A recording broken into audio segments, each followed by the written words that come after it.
Okay, so good day, everyone. So for today, we're going to have a discussion about exploratory data analysis or EDA. No? This is an approach to analyzing and understanding data that emphasizes on visualizing and summarizing the patterns and relationship in the data without making any assumptions about the underlying statistical distributions. So the goal of EDA is to gain insights and develop an understanding of the data, as well as to identify potential outliers, errors, and missing values that may need to be addressed before any formal statistical analysis conducted. So EDA typically involves the following steps. So number one, data collections and cleaning. So the first step is in EDA is to collect the data and clean it, removing any obvious errors or inconsistencies. Number two, data visualization. So various graphical techniques such as histogram, box plots, scatter plots, and heat maps are used to visualize the data and understand its distribution, spread, and correlation. Number three, or step three, is data transformation and scaling. If necessary, the data can be transformed or scaled to facilitate visualization and analysis. Another thing, number four, is descriptive statistics. So basic statistical measures such as mean, median, standard deviation, and correlation coefficients are calculated to summarize the data. Step number five, pattern recognition. So the data is explained or the data is examined for any patterns of trends that may be present. Now, step six, outlier detection. So outliers are data points that are significantly different from the other observation and may have an undue influence on analysis. That can help identify these outliers. And of course, last is hypothesis generation. Based on the insights gained from EDA, exploratory data analysis, hypothesis about the data and the underlying population can be generated. Because again, EDA is an important step in data analysis process because it can help identify potential issues with the data, guide the choice of appropriate statistical techniques for further analysis. It is flexible, actually, an iterative process that allows for exploration and discovery of insights that may not be apparent with a more formal analysis. And to give us more details about the topic, let us all welcome our presenter. Go ahead. Good day, sir, and good day, everyone. We're going to report exploratory data analysis. Next po.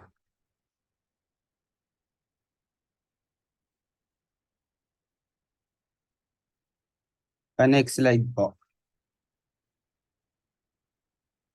Topics: data visualization techniques, summary statistics, and outliers detection. Next po. First is, what is data visualization? Data visualization is the process of creating graphical presentations of information. This process helps the presenter communicate data in a way that easy for the viewers to interpret and draw conclusions. There are many different techniques and tools you can leverage to visualize data, so you want to know which ones to use and when. Here are some of the most important data visualization techniques all professionals should know. Next po. Here are the important data visualization techniques: pie chart, bar chart, histogram, Gantt chart, and so forth. Next po. Pie charts are one of the most common and basic data visualization technique used across a wide range of applications. Pie charts are ideal for illustrating proportion or part to whole comparison because pie charts are relatively simple and easy to read. They are best suited for audiences who might be unfamiliar with the information or are only interested in the key takes away. For viewers who requires a more thorough explanation of data, pie charts fall short in their ability to display complex information. And next mo. The classic bar chart or bar graph is another common and easy to use method of data visualization.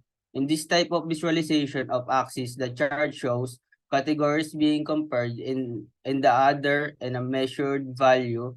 The length of the bar indicates who each group measures according to value. One drawback is the labeling and clarify can become problematic when there are too many categories included, like pie charts. They also be simple for more complex data sets. The next po. Unlike bar charts, histograms illustrate the distribution of data over and continuation interval or defined period. These visualization are helpful to identifying where values are concentrated as well as where there are gaps and as usual values. Histograms are especially useful for showing the frequency of a particular occurrence.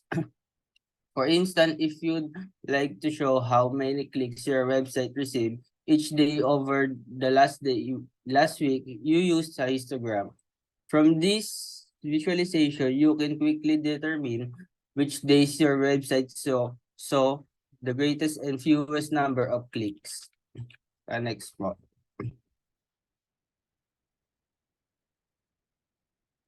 Gantt charts are Gantt charts are particularly common in project management as they're useful to illustrating a project timeline or progression of tasks. In this type of chart, tasks to be performed are listed on the vertical axis and time intervals on the horizontal axis. Horizontal bars in the body of the charts represent the duration of each activity. Utilizing Gantt charts to display timelines can be incredibly helpful and enable team members to keep track of every aspect of a project. Even if you are not a project management professional, familiarizing yourself with Gantt charts can help stay organized. Next po.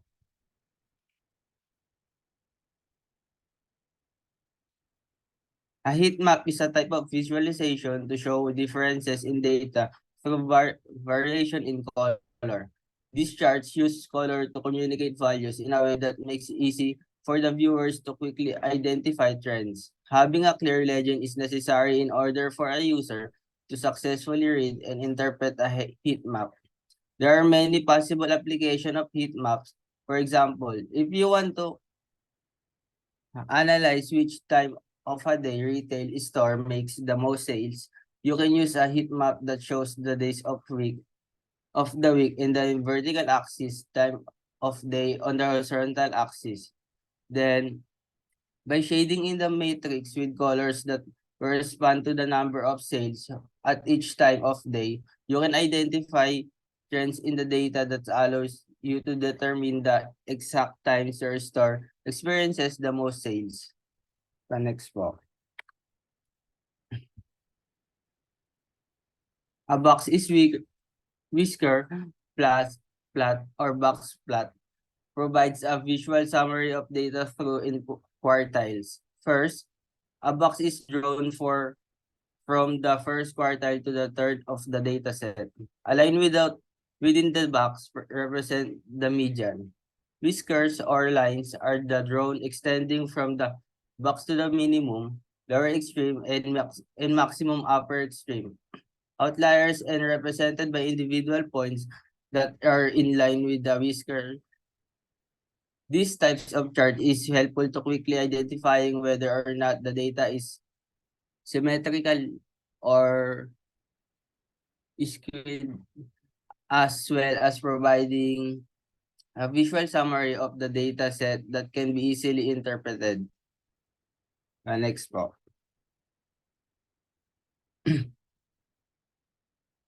A waterfall chart is a visual representation that illustrates how a value changes at its influenced by different factors such as time. The main goal of this chart is to show the viewers how value has grown or declined over a defined period. For example, waterfall charts are popular for showing spending or earnings over time. Next po.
a basic line graph in which the area underneath the line is shaded to represent the total value of each data point.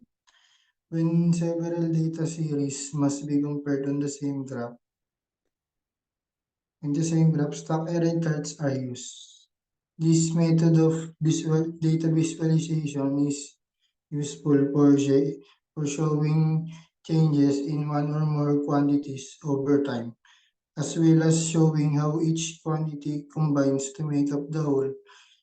And stock array charts are effective in showing part to whole comparisons. Next po.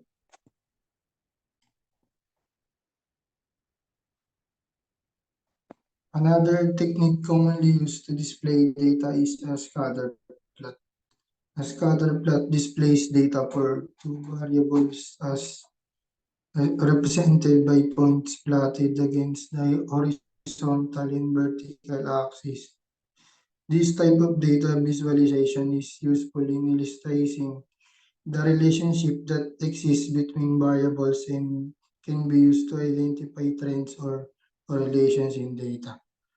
Scatter plots are most effective for fairly large data sets since it's often easier to identify trends when there are more points present. Additionally, the closer the data points are grouped together, the stronger the correlation or trend tends to be. Next po.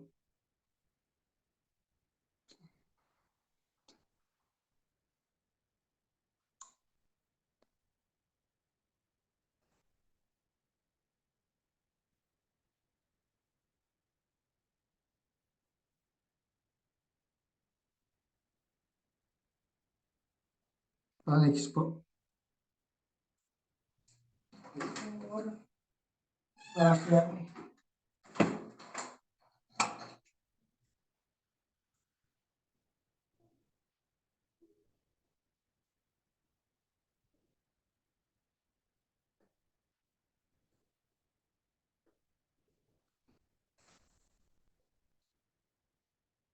Next slide po.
Pictogram charts or pictograph charts are particularly useful for presenting simple data in a more visual and engaging way. These charts use icons to visualize data with each icon representing a different value or category. For example, data about time might be represented by icons of clocks or watches. Each icon can correspond to either a single unit or a set number of units. For example, each icon represents 100 units. In addition to making the data more engaging, pictogram charts are helpful in situations where language or cultural differences might be a barrier to the audiences and understanding of the data. Next po. Timelines are the most effective way to visualize a sequence of events in chronological order. They're typically linear with key events outlined along the axis, and timelines are used to communicate time-related information and display historical data. Timeline allows you to highlight the most important events that occurred or need to occur in the future and make it easy for the viewer to identify any patterns with the selected time period. While timelines are often relatively simple linear visualizations, they can be made more visually appealing by adding images, colors, fonts, and decorative shapes. Next po.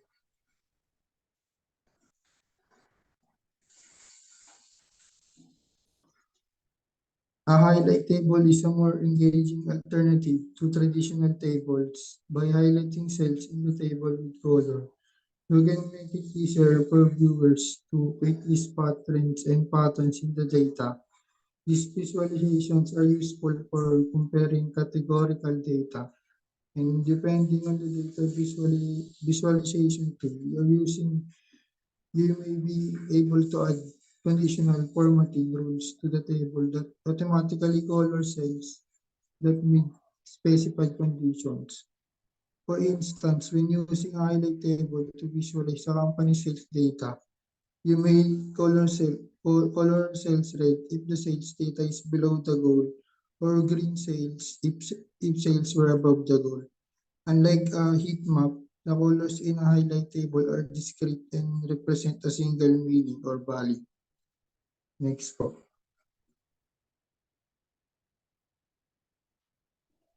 A bullet graph is a variation of a bar graph that can act as an alternative to dashboard gauges to represent performance data. The main use for a bullet graph is to inform the viewer of how a business is performing in comparison to benchmarks that are in place for key business metrics. In a bullet graph, the darker horizontal bar in the middle of the chart represents the actual value, while the vertical line represents a comparative value or target.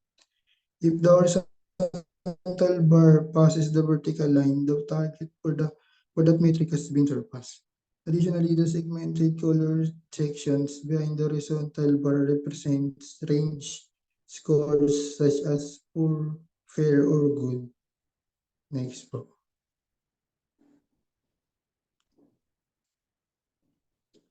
A choropleth map uses color, shading, and other patterns to visualize numerical values across geographic regions. This visualization uses a progression of color shading on a spectrum to distinguish high values from low. Choropleth maps allow viewers to see how a variable changes from one region to next. A potential downside to this type of visualization is that the exact numerical values aren't easily accessible because the colors represents a range of values. Some data visualization tools, however, allow you to add interactivity to your map so the exact values are accessible. Next po.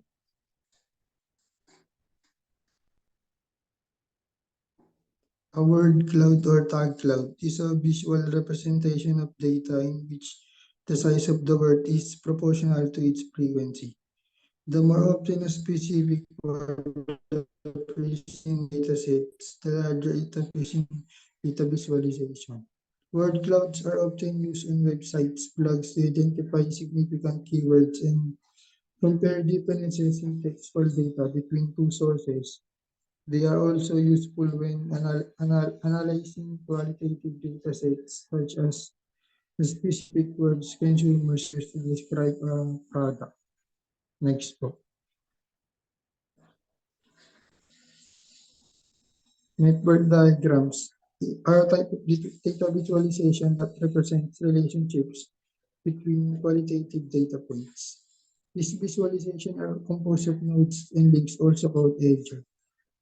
Nodes are singular data points that are connected to other nodes through edges, which shows the relationship between multiple nodes. There are many cases for network diagrams, including depicting social networks, highlighting the relationships between employees at an organization, or visualizing product sales, geographic regions. Next po.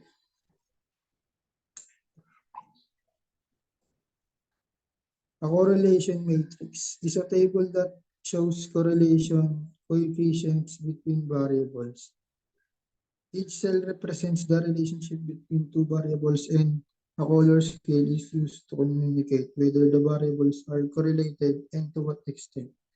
Correlation matrices are useful to summarize and find patterns in large data sets. And in business, correlation matrix might be used to analyze how different data points about a specific product might be related, such as price, advertising, spend, large, and etc. Next po.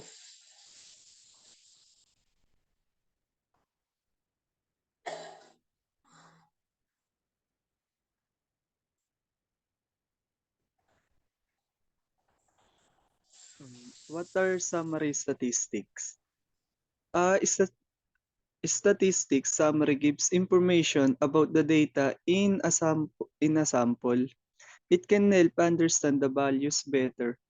It may include the total number of values, minimum value, and maximum value, along with the mean value and standard deviation corresponding to a data collection.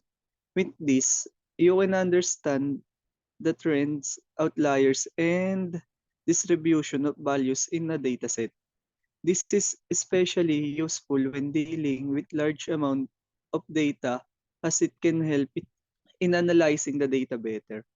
This information can be utilized to steer the rest of the analysis and derive more information about the dataset. These are values that are calculated based on the sample data and do not go beyond the data on hand. Application of statistics. The application are far and wide and include an assortment of fields and professions from academics, finance and investment, or even government organization.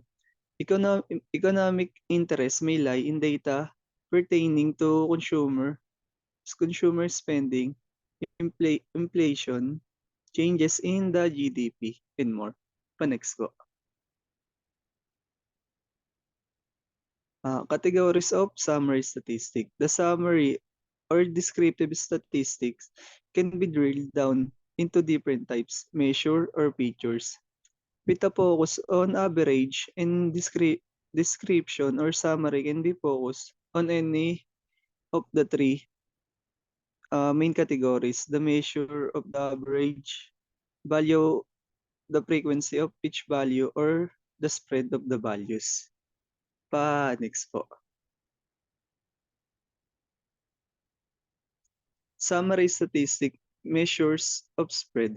The measure of spread is also referred to as dispersion, variability, or frequency distribution. This measure helps us understand how the response are spread out. The three aspects of spread are range, SD or standard deviation, and variance. Range. This can be used to understand how far the highest and lowest values in a dataset. This can be found by the subtraction of these two values, highest and lowest. Standard deviation. This is an indication of the average variability of the dataset. This shows how far each value lies from the value of m, the mean. The higher the value, the more variability. Summary statistics, graph, and charts. Values of a dataset and related observation can be represented graphically in tons of ways. Common graphs and chart types includes histograms, bar charts, box plots, frequency distribution tables, scatter plots, and pie charts. Each of these comes with its own benefits and can be chosen based on how well it represents the data and how easily a person can understand the meaning of summary statistics via the representation. Next po. Summary statistic measures of location, also referred to as central tendency. This summary shows or describes a dataset center or average. This is measured by the calculated values of the mean, median, and mode. Mean. This is the most common method of calculating the average value, usually represented by m. the mean, can be found by adding the values of the responses and then dividing this sum by the total number of resources donated by N. Median, this is defined as the exact central value in the dataset. By arranging the values from the lowest to the highest, we get 8 as the median, with 3 values to its left and 3 values to its right. Mode. This represents the most frequent value in a dataset. A given dataset may have many modes, including 0. The mode can be found by arranging the values in a dataset in ascending order and then looking for values that are repeated. Next po.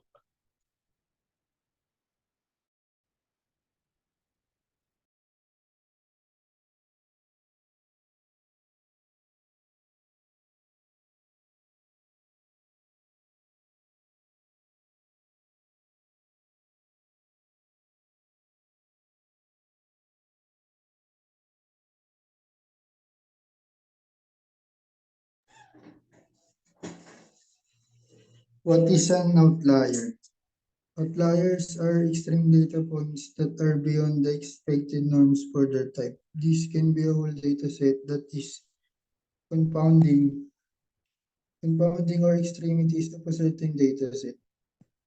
Imagining a standard bell curve, the outliers are the data on the far right and left. These outliers can indicate fraud or some other anomaly you are trying to detect, but they can also be measurement errors, experimental problems, or a novel one-off blip. Basically, it refers to a data point or a set of data points that diverges dramatically from expected sample and patterns. There are two types of outliers, multivariate and univariate. Univariate outliers are the data point extreme, that is extreme for one variable, and a multivariate outlier is a combination of unusual data points, including at least two data points. Next po.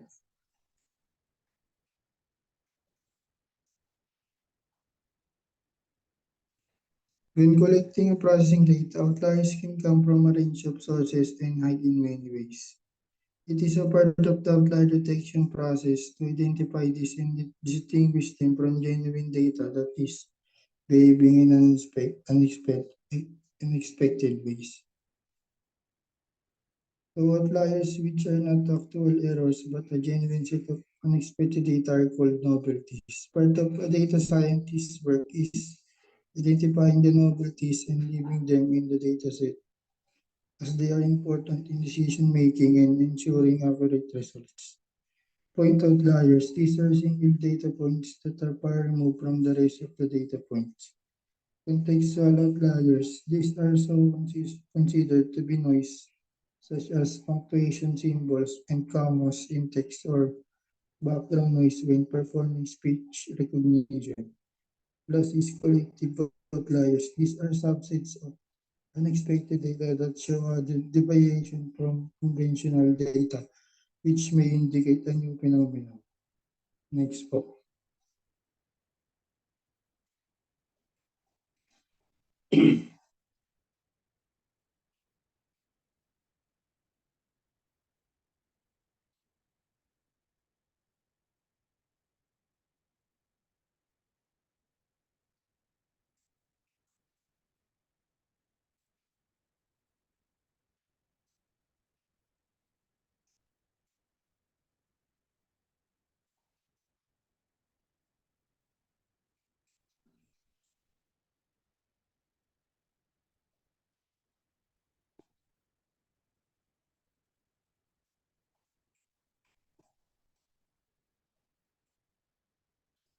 Techniques used for outlier detection.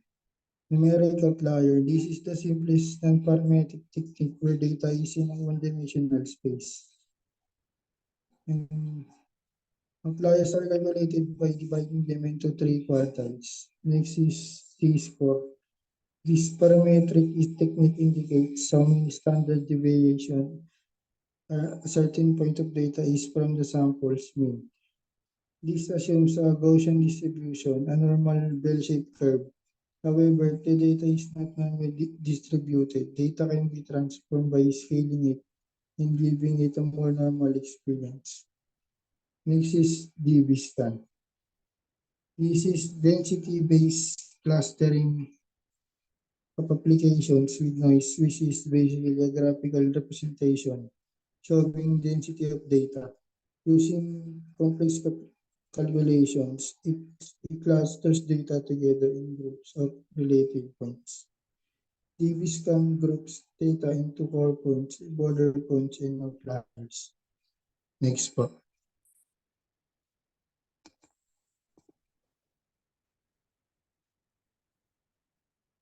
Losses isolation cores. This method is effective for finding novelties in outliers. It uses binary decision trees which are constructed using randomly selected features and a random peak value. The forest trees then form of tree forest which is averaged in out, then outlier scores can be calculated. The challenges with outlier detection. No mathematical process or data science strategy is immune from error or problems. Particularly, large data sets must be managed well in order to correctly remove outliers while keeping valid data and novelties intact. Some challenges include number one, when noise or outliers are very similar to valid data, it can be difficult to tease the flow from the good data. Number two, outlier behavior can change characteristics. This means that algorithms and models that previously correctly identified outliers may no longer work. Three, Stefan can be overformed or may remove genuine outliers that should be included in the dataset. And last is malicious data attacks that can change data to conform results. Next po.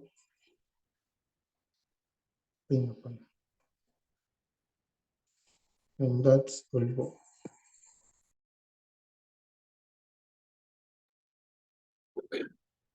Okay, so thank you very much, no presenter, for your discussion. I think that you are already have discussions and computations about some statistical tools, data analysis, especially for the mean, median, mode during your quantitative methods, no?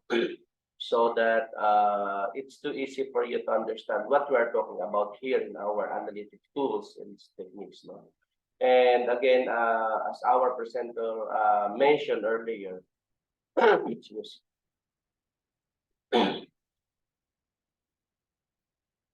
data visualization techniques refer to a range of tools and methods used to represent and display data visually. So from the term itself, visually.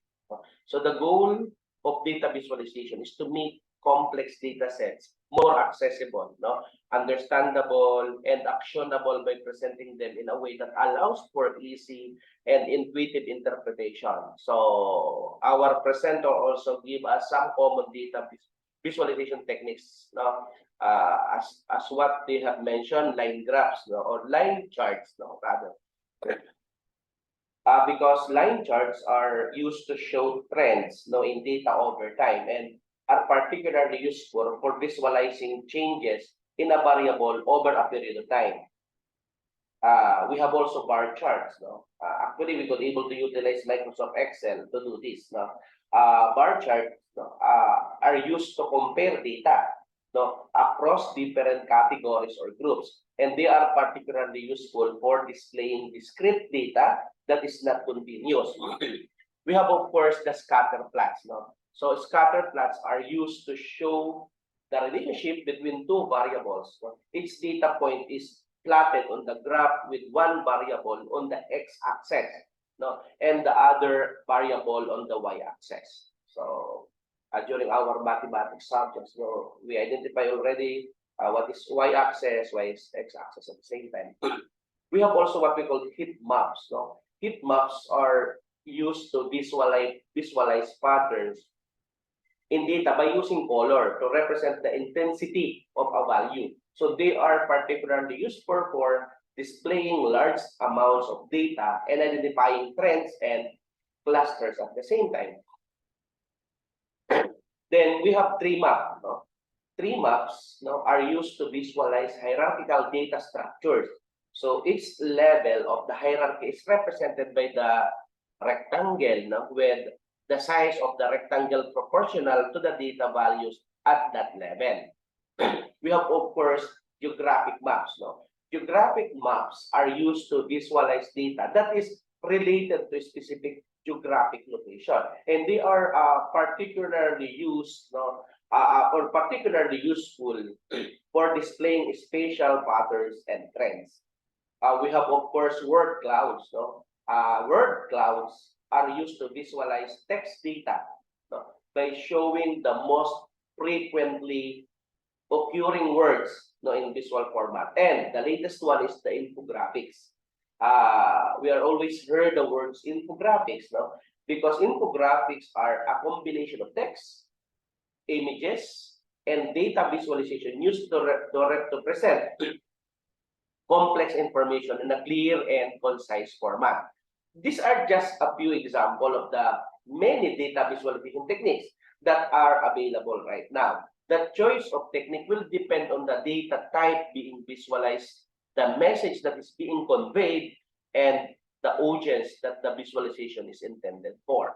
So I'll just want to play a video presentation on how we'll be able to be guided with data analysis process.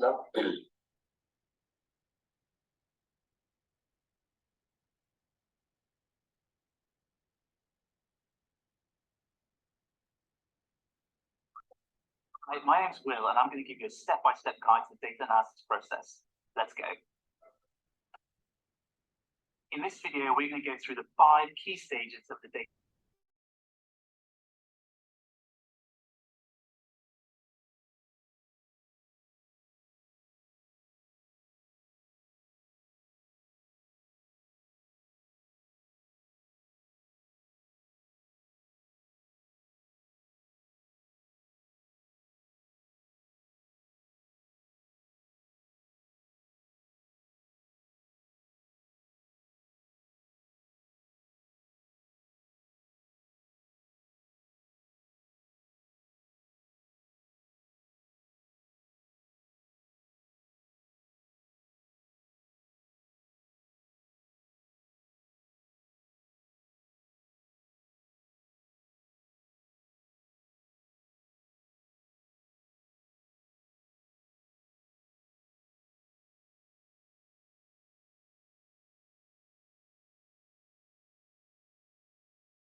Okay, so again, as I mentioned earlier, there are a lot of example of data visualization techniques, and available actually. But the choice again of technique will depend on the type of data being visualized, that message that being conveyed, and audience that visualize is intended for. So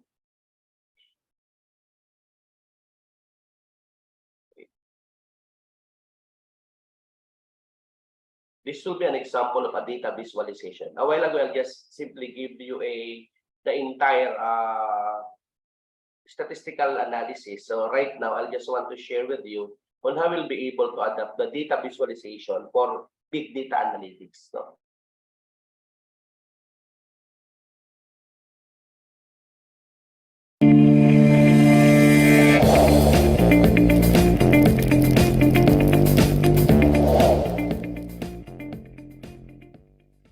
Let's now start this lesson by defining what data visualization is. Okay, by the way, it's just not only Python, We are allowed to use R programming, we are allowed to use actually Microsoft Excel, in this data visualization. There are many other computations, specifically for statistics, we have, of course, a software like Stata, like SPSS, but most commonly, since you are enrolled in IT, most commonly we are using Python or Microsoft Excel, Data visualization is the technique to present the data in a pictorial or graphical format. It enables stakeholders and decision makers to analyze data visually. The data in graphical format allows them to identify new trends and patterns easily. Well, you might think, why data visualization is important? Let's explain with an example. You are a sales manager in a leading global organization. The organization plans to study the sales details of each product across all regions and countries. This is to identify the product which has the highest sales in a particular region and up the production. This research will enable the organization to increase the manufacturing of that product in the particular region. The data involved for this research might be huge and complex. The research on this large numeric data is difficult and time-consuming when it is performed manually. When this numeric data is plotted on a graph or converted to charts, it's easy to identify the patterns and predict the result accurately. The main benefits of data visualization are as follows. It simplifies the complex quantitative information. It helps analyze and explore big data easily. It identifies the areas that need attention or improvement. It identifies the relationship between data points and variables. It explores new patterns and reveals hidden patterns in the data. There are three major considerations for data visualization. They are clarity, accuracy, and efficiency. First, ensure the data set is complete and relevant. This enables the data scientist to use the new patterns yield from the data in the relevant places. Second, ensure using appropriate graphical representation to convey the right message. Third, use efficient visualization technique, which highlights all the data points. There are some basic factors that one would need to be aware of before visualizing the data. Visual effect, coordination system, data types and scale, informative interpretation. Visual effect includes the usage of appropriate shapes, colors, and size to represent the analyzed data. The coordinate system helps to organize the data points within the provided coordinates. The data types and scale choose the type of data, such as numeric or categorical. The informative interpretation helps create visuals in an effective and easily interpretable manner using labels, title, legends, and pointers. So far, you have learned what data visualization is and how it helps interpret results with large and complex data. With the help of the Python programming language, you can perform this data visualization. You'll learn more about how to visualize data using the Python programming language in the subsequent screens. Many new Python data visualization libraries are introduced recently, such as Matplot Library, Vispi, Bokeh, Seaborn, Pygel, Folium, and Networks. The Matplot library has emerged as the main data visualization library. Let's now learn about this matplot library in detail. Matplot library is a Python two-dimensional plotting library for data visualization and creating interactive graphics or plots. Using Python's matplot library, the data visualization of large and complex data becomes easy. There are several advantages of using matplot library to visualize data. They are as follows. It's a multi-platform data visualization tool built on the NumPy and SciPy framework. Therefore, it's fast and efficient. It possesses the ability to work well with many operating systems and graphic backends. It possesses high-quality graphics and plots to print and view for a range of graphs, such as histograms, bar charts, pie charts, scatter plots, and heat maps. With Jupyter Notebook integration, the developers have been freed to spend their time implementing features rather than struggling with cross-platform compatibility. It has large community support and cross-platform support as it is an open-source tool. It has full control over graph or plot styles such as line properties, fonts, and axis properties. Let's now try to understand a plot. A plot is a graphical representation of data which shows relationship between two variables or the distribution of data. Look at the example shown on the screen. This is a two-dimensional line plot of the random numbers on the y-axis and the range on the x-axis. The background of the plot is called grid. The text first plot denotes the title of the plot, and text line 1 denotes the legend. You can create a plot using 4 simple steps. Import the required libraries, define or import the required dataset, set the plot parameters, display the created plot. Let's consider the same example plot used earlier. Follow the steps below to obtain this plot. The first step is to import the required libraries. Here we have imported NumPy and PyPlot and style from matplot library. NumPy is used to generate the random numbers, and PyPlot, which is built in Python library, is used to plot numbers, and style class is used for setting the grid style. Matplot library inline is required to display the plot within Jupyter Notebook. The second step is to define or import the required dataset. Here we have defined the dataset random number using NumPy random method. Note that the range is 10. We have used the print method to view the created random numbers. The third step is to set the plot parameters. In this step, we set the style of the plot, labels of the coordinates, title of the plot, the legend, and the line width. In this example, we have used ggplot as the plot style. The plot method is used to plot the graph against the random numbers. In the plot method, the word G denotes the plot line color as green. Label denotes the legend label, and it's named as line 1. Also, the line width is set to 2. Note that we have labeled the x-axis as range and the y-axis as labels, and set the title as first plot. The last step is to display the created plot. Use the legend method to plot the graph based on the set conditions, and the show method to display the created plot. Let's now learn how to create a two-dimensional plot. Consider the following example. A Nutri worldwide firm wants to know how many people visit its website at a particular time. This analysis helps it control and monitor the website traffic. This example involves 2 variables, namely users and time. Therefore, this is a two-dimensional or 2D plot. Take a look at the program that creates a 2D plot. Object Web Customers is a list on the number of users, and time hours indicates the time. From this, we understand that there are 123 customers on the website at 7 a.m., 645 customers on the website at 8 a.m., and so on. The ggplot is used to set the grid style, and the plot method is used to plot the website customers against time. Don't forget matplot library.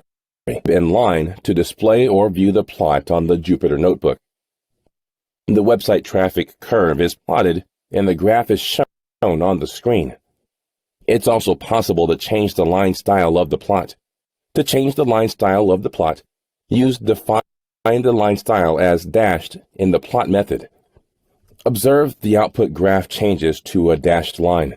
Also note that the color is defined as blue.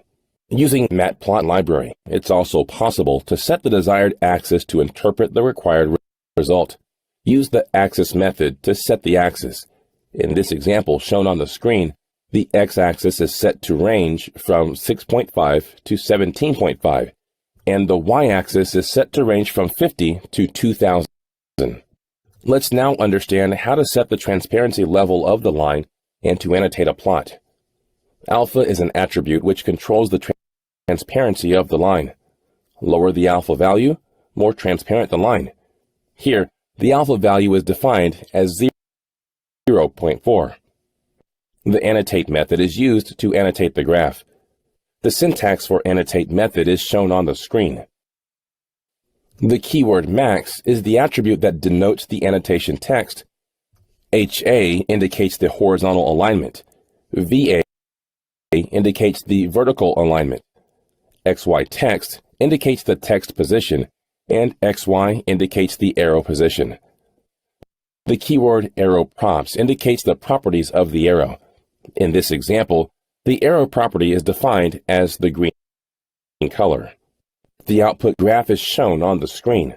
So far, you've learned how to set line width, title, x-axis and y-axis label, title of the plot, legend, line color, and annotate the graph for a single plot. The plot we created for website traffic in the previous screens is for only 1 day. Let's now learn how to create multiple plots, say for 3 days, using the same example. The dataset number of user for Monday, Tuesday, and Wednesday is defined with respect to its time distribution. Use different color and line width for each day to distinguish the plot.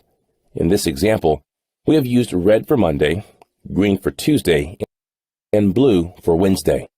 The output graph is shown on the screen. A subplot is used to display multiple plots in the same window. With a subplot, you can arrange plots in a regular grid. All you need to do is specify the number of rows, columns, and plot. The syntax for a subplot is shown on the screen. It divides the current window into an M by N grid and creates an axis for a subplot in the position specified by P. For example, subplot 2, 1, 2 creates 2 subplots, which are stacked vertically on a grid. If you want to plot 4 graphs in one window, then the syntax used should be subplot 2, 1, 4. Layout and spacing adjustment are 2 important factors to be considered while creating subplots. Use PLT subplots adjust method with the parameters hspace and wspace to adjust the distances between the subplot and move them around on the grid. In this demo, you can see how to create 2 subplots that will display side by side in a single frame. 2 subplots stacked one on top of the other or vertically split in a single frame, and 4 subplots displayed in a single frame. First, import matplotlib pyplot and style.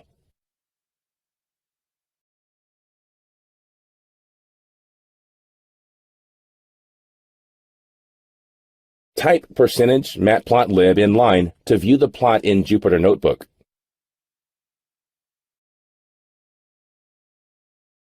Define the parameters such as temperature, wind, humidity, precipitation data, and time data. You can see the data being typed here.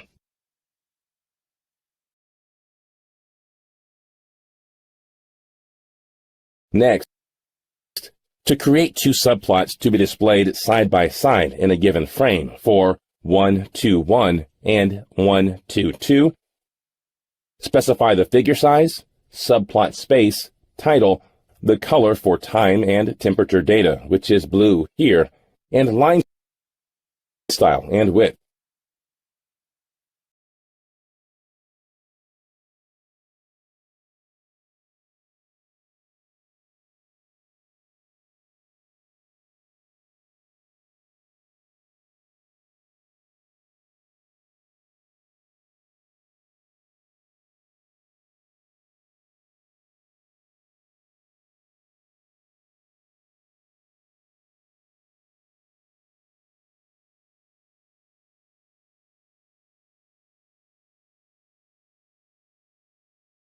Similarly, specify the color for wind, which is red, its line style, and width.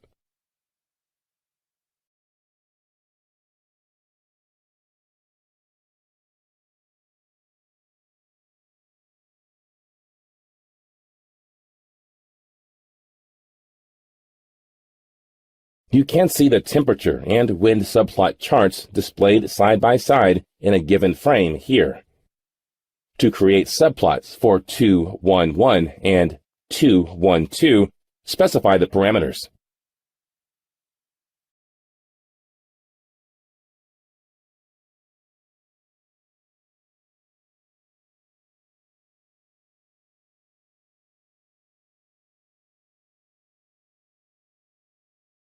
This will create two subplots stacked one on top of the other or vertically split in a given frame.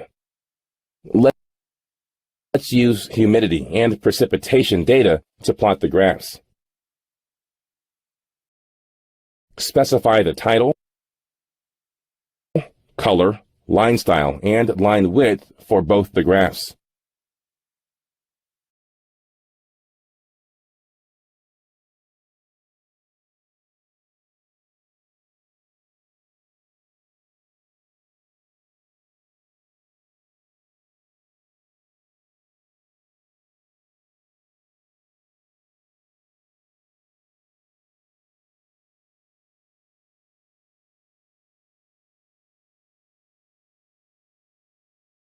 You can see the two subplots stacked one on top of the other with two different colors indicating precipitation and humidity. Here, the two graphs are separate.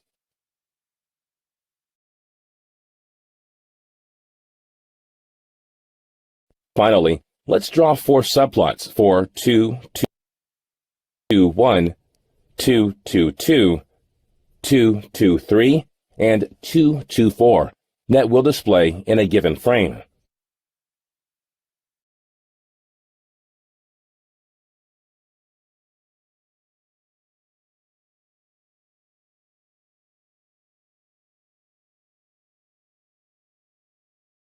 Specify the title, subplot data, color, line style, and line width for all four subplots.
You can see the four subplots displayed in a single frame. In this demo, you learned how to create subplots displayed side by side, vertically split subplots, and four subplots displayed in a single frame using Matplotlib. You can create different types of plots using Matplot library: histogram, scatterplot, heat map, pie chart, error bar, Histograms. Histograms are graphical representations of a probability distribution. In fact, a histogram is a kind of bar chart. Using Matplot library and its bar chart function, you can create histogram charts. A histogram chart has several advantages. Some of them are as follows. It displays the number of values within a specified interval. It's suitable for large datasets as they can be grouped within the intervals. Scatterplots. A scatterplot is used to graphically display the relationship between variables. A basic plot can be created using the plot method.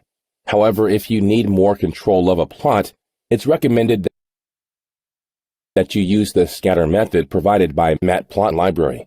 It has several advantages. It shows the correlation between variables. It's suitable for large datasets. It's easy to find clusters. It's possible to represent each piece of data as a point on the plot. In this demo, you'll learn how to generate a histogram and scatterplot using Matplotlib.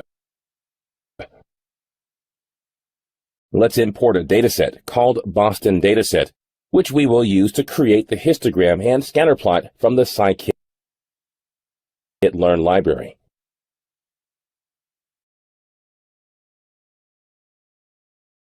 Let's import Matplotlib pyplot.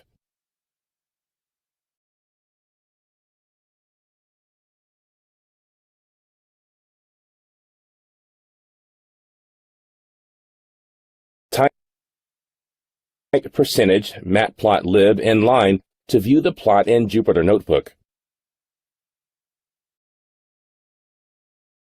Let's use the data in Boston Real Estate Dataset to create the histogram and scatterplot.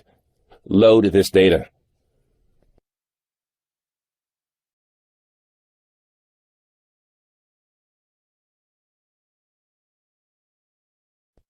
You can view this data by using the print command.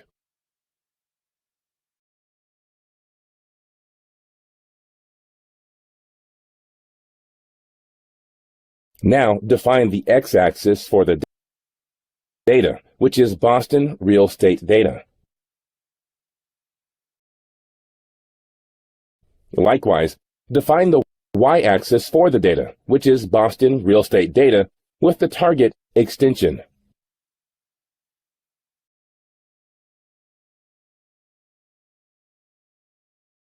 Specify the plot style, figure style, number of bins, and labels of the x-axis and the y-axis. Use the show method to display the histogram created by you.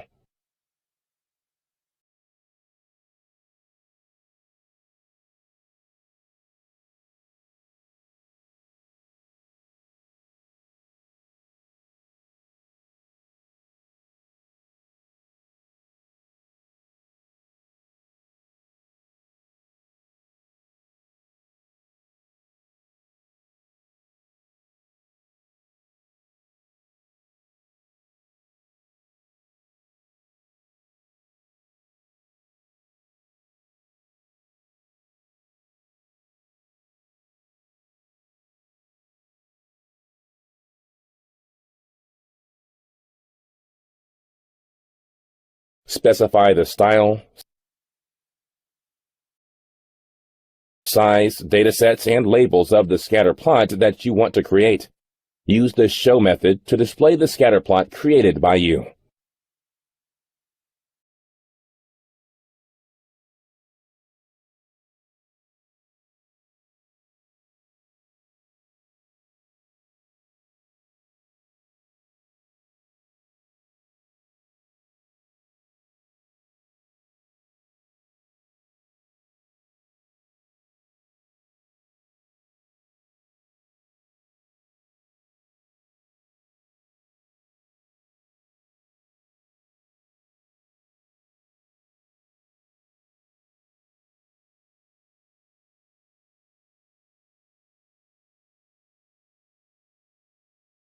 Heat maps.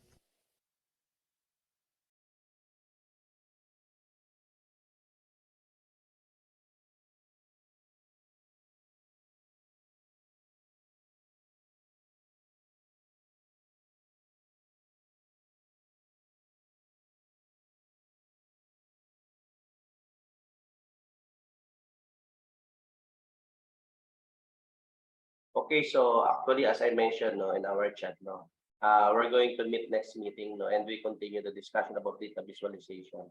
Data visualization is a wonderful course actually, no. Again, data visualization is the presentation of data through the use of common graphics, no, such as charts, plots, infographics, and even animation. And this visual display of information communicate complex data, no, relationship and data-driven insights in a way that is easy to understand. Okay, so I think that's it for today, and see you next meeting to continue the data visualization. And then I will sharing actually the on how you'll be able to use Microsoft Excel, no, in data visualization at the same time. Thank you.